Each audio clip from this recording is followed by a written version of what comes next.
Welcome to the Rim Break Rodeo. We hope this video helps. In this video, I will show how to make flan on the stove. Heat sugar over medium heat until it melts and turns amber, swirling the pan gently and avoiding burning.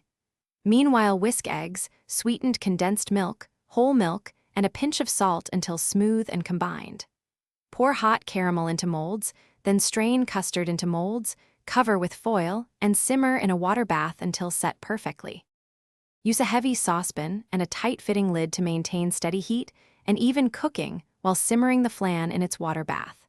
Keep the simmer low so the custard sets gently without curdling, and check with a spoon for slight wobble at the center. Cool fully before unmolding to prevent cracking and to help flavors develop, then chill at least 4 hours for best texture and enjoy creamy results. Small bubbles or tiny holes mean the caramel boiled too hard or the custard was over-agitated, so whisk gently and strain twice for a silky finish. For flavor twists, add orange zest, espresso, or a split vanilla bean to the milk for subtle aromatics without overpowering the classic profile.